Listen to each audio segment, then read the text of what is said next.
baqattani immoo jalaabaa neencataa Machina fayyadamu iPhone Pro Max fayyadamu laptop fayyadamu amoonis fayyadamu moo keeka fayyadamu shadow jira garuu isoo kadhis. Assalamu alaikum warahmatullahi wabarakatuh. Hordoftoota yaasuu biraawunti keessan bakkum jirtanitti nageenya rabbii isin bira jiraatu. Arraan tana waan haaraa isiniif qabadhee dhufeetiin jira. Obboleeyyi teenya takka biyya ambaarraa jechuudha. Hiriyootonni ishidha wajjin walii galanii obboleessi kiyya tokko sarpiraayis naaf godheete jechuudha. Obboleessi ishidha kuni barumsaan baay'ee cimaadha. Isaaf irraa qoma qabne sarpiraayis naaf godheete maallaqa ergite namoonni gartee maatii keessan sarpiraayis godhuu feetan bilbila kanaan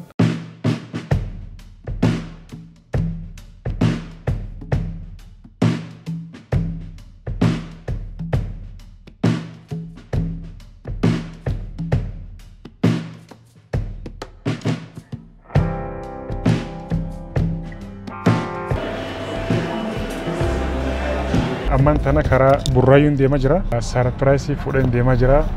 Viidiyoo keenya hanga dhuma daawwadhaa inshallah mucaanis waan itti dhagahamu ni gartanii nu hordofuun dubbitanaadha. Sarpiraayis ነው ወደ ቡራዩ እየሄድኩኝ ነው። እስከ መጨረሻው ከኛ ጋር ሆና ልጁ ምን እንደሚሆን አብረን እናያለን። አማን ተና ኮኖ ለከነ ከሳቤት እንጀራ ናኖ ከገሩ መቀለም በኔ አማን ተና መና ብረገት እንጀራ ሰኖፊን ደማ ጥቁፍ ፊን ረፈ ጎዳ ከራ ቡራዩ ደበርቴ ያሱ ብራ ጀበሱ እንደከተናዳ ከራነ ሶረፋ ባየ ኦኔዳ ኮፔን ረበ de okay mana kana ati mara gesa kotu kon saibakaya kamera tochte na qabdashi ini isafilla youtube banan jira mani kana kun kaara me gamantana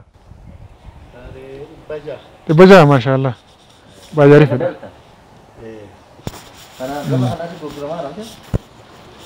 okay sen kun mana sen jira kun obboleessi ne gada dufna jira obboleessi kan kun kitaaba gartee sammuu gabromte jiru kaleessa eebisi ture asumaan gartee musalla mana isaanii dhufne bagamadee jechuudha dhufne maatiin isaanii manatti asitti laqana qopheessanii yeroo isaa yaamanii asitti as jedhanii kanuma keessanis halaa hojii dhufee jira asumaan gaaffii takka gaafadha.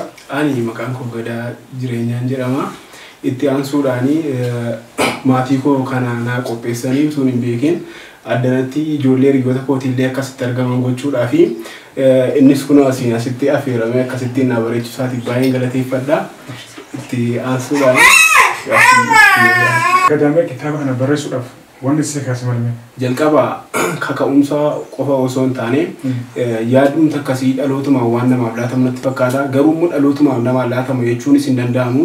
Ani walaloo xinnummaa mabuu yeroon kutaa namaa baruu kaasee barreessuu jalqabee aggiin barreessuu jalqabee kaasee barreeffama aggiin dubbisee barreessuu jalqabee kaasee barreessee jechuudha. Abbaan koosii walaloo barreessuu waan danda'uuf yeroo hundaa walaloo na biratti waan jedhuuf mi'a walaloo natti dhaga'amaa deemee anis hubannoo kanarraatiin walaloo gara kitaaba kana barreessuutti dhufee jechuudha. Fuulduraaf kana caalaa wanti niin godhatee adeemal. Kitaaba barreessuu qofa osoo hin taane haalota garaagaraa irratti aartii Oromoo wanta jedhamu wantoota amma yoon dubbachuu baadhes wantoota nan hojjedha jedhu wantoota baay'ee jira. Kitaaba barreessuu qofa osoo hin taane kitaabas nan barreessaa gara fuulduraatti kitaabatti saansee wantoota nan godha jedhu wantoota baay'ee jira. Isaaf immoo yoo rabbeedheef yoo umurii dheerannee fi ina garraa jechuudha. Tole maatiin keelaas jiranii baagamadanii. Isinillee dhuftanii akkasitti jedhamu ijaa kanaa nu geggeessuu fi boqonnaa sammuu keenyaa nu ta'eera nu gammachiisa. Isinis hundi keessanii kanuma akkasiin keessan rabbi isin haa godhu jedheen isinii deebisa. Maal jedhasinu?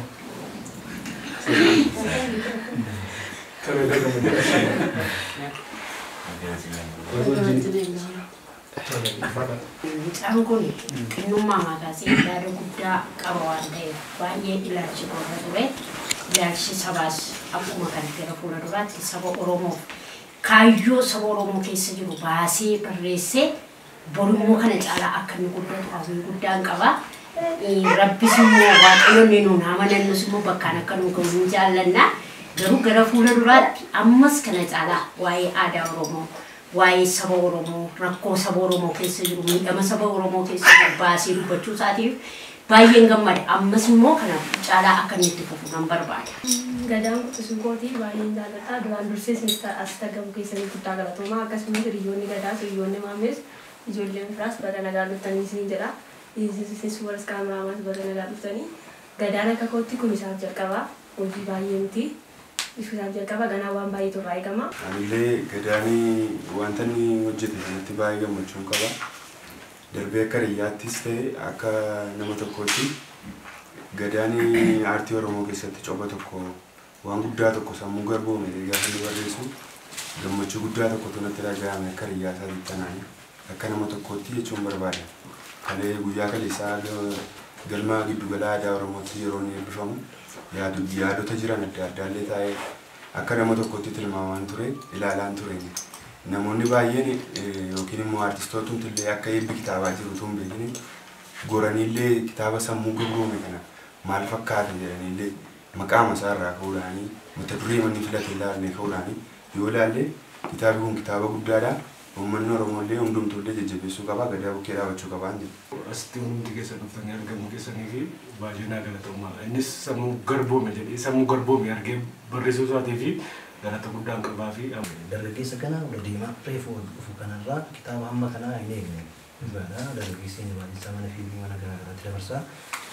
Gaafan kitaaba kana gudaalee xumuree itti deebisu maal yaadaa ture. Mucaan kun amma xumuriidhaan ganaa ijoolleedha. Gaafa guddatoo waan akkamiin hojjeta waan jedhudha. Nama kana baay'ee ajaa'ibsiifaadha dhugaadha. Kitaabni baay'ee illee gulaaleera. Kitaaba sana keessa kitaaba addaati. Namoota gurguddoo haga dooktareetii qaban illee kitaaba isaanii gulaaleera. Barsiisota illee kitaaba isaanii gulaaleera argeera. Kitaaba dargaggeessa ganaa wal deemaa kana garuu akka addaatti adda durummaan olkaa jechuun galatoomaa sin illee. Yaafima wanda mas feesu mas feesu makiina feetamoo iPhone Pro Max feetamoo laptop feetamoo amma wanni feesu maal moo keeka feetamoo moo pizza amma siree filannoo baay'inaa laatte fedhiin dhala namaa hin guutu haa ta'u iyyuu malee namoonni maal feetaa kana feetaa jedhanii na gaafachuma isaanii fi naaf gammachuu guddaadha.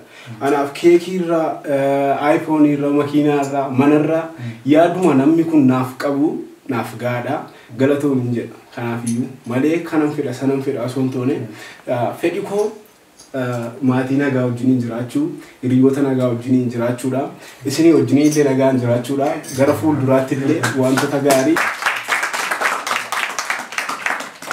namoota gadaa bira deemii piizaan dhufee jira beektaa piizaa dhufee jira duraan dursee piizaa tolfamee jira ibsan mee bisu qofa qaba isaan danda'u suma fi mee suma qofa piizaan kun jechuudha. Ani ofii kootii buufee uummanni koo beela'uun waan akkan ofii kootii hin nyaanneetti. Kanaafiyyuu an ofii kootii dhabee isaan nyaachuun waan akka quufee nyaadheeti. Kanaafiyyuu isaan naaf nyaatanii an dhabuu koo naa wayyaa jechuudha. Wayyaa bakka sana kan ittiin kan namoonni isoo sana kan namu yoo fedhe sana kan. Yoo dhabdee turee nama saddeet.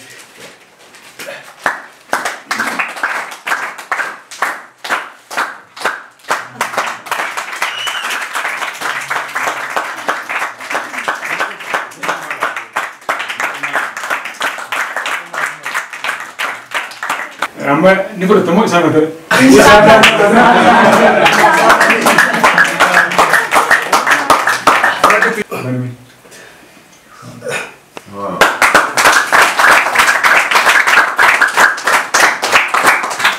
Laaptooppii kana bareettitee jibboottaniiti guruppii qabanii achirratti gootanii isaaf irra qaban qabne sarpiraayis nuuf godhi jenneen arraba saddeet waan teeraadha HP dha jechuudha. Kor ani ammaana si biraan ga'een jira.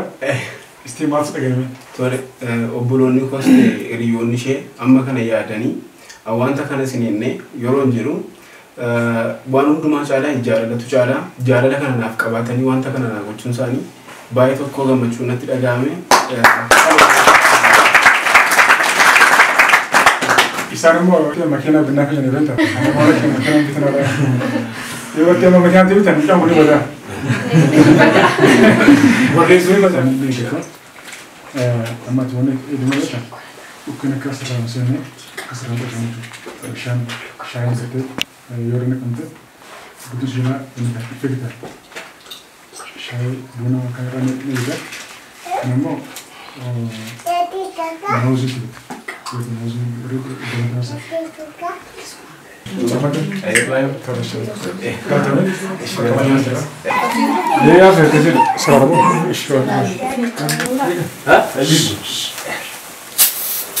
Suele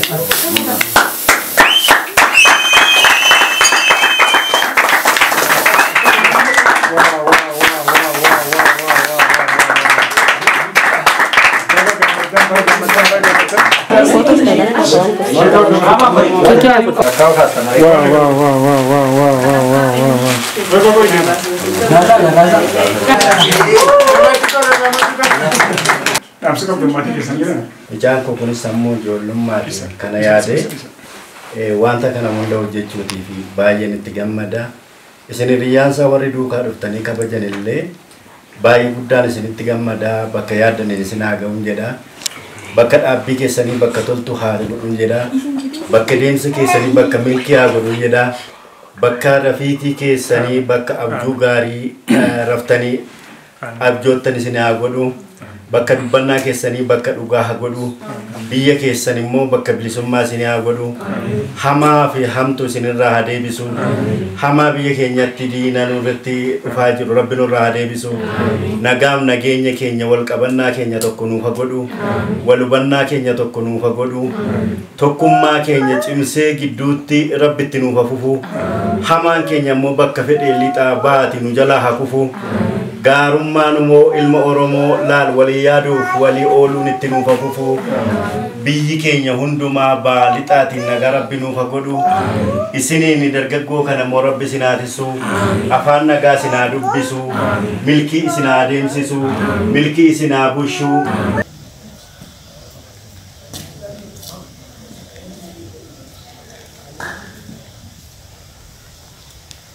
Kuno surprise umuree ammaan tana halkana jirasi galgala jira amma sirra karaaf galaa galuuf hin deemaa viidiyoon keenya kana fakkaata namoonni gartee maatii keessan surprise godhuu feetan lakkoofsa bilbilaa kanaan yoo qunnamtan waan feetan isiniif hin godhachuudha galatuma ulfaadhaadha namoonni gartee maatiin nuuf hin ta'in chaanala keenya subscribe godhaa maatiin nuuf taasisan jenna ulfaadhaa isin jaalladha isin kabajna. Assalamu alaikum. Ganna lalisa argitee gaawaa hundaan isin haa geessisu. Ga'ee isin qayyaadan sammuu keessanitti qabattanii jirtu. Waan hin beekne waan beektanitti Rabbi isin haa qaqqabsiisu. Waan isin dhiibu waan isin miidhu immoo Rabbi isinirraa dadhabsiisu. Waan qabattan isiniif haa qabamu. Waan ariitan immoo isin jalaa haa kufu. Baqattan immoo jalaa baa. Neenca ta'a. Qeerransa ta'a. Abidda gaara qabate ta'a. Biiftuu ta'a.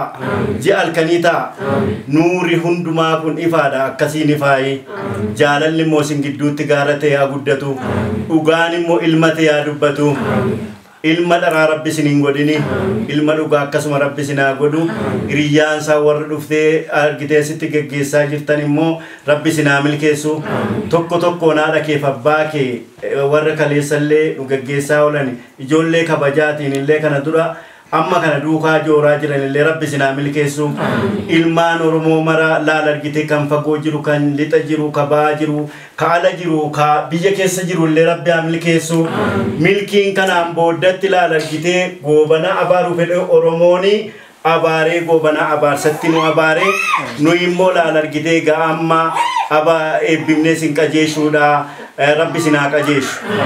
Milkiin keessan kan goobanaa kana duraan ta'in kan fuulduraa ifaa ta'u dukkana kanaan dura isinirra darbe Rabbi isinitti hin deebisin biyya keessan biyya nagumaa godhu biyya qaroomaa haa godhu biyya eebbaa godhu warra wal eebbise eebbifame Rabbi nu haa godhu tokko tokko Rabbi isin haa milkeessu umuriin keessan umurii arraagessaa haa ta'u haa dheeratu beekumsi keessan immoo dabalu akkuma kana wal jaalala Rabbi isin gidduu haa kaa'u hamaaf hamtuun isinirraa haa kufu gaarummaan isin gidduutti hafu Amin jennee irraa eebbifamaa hundi keessan.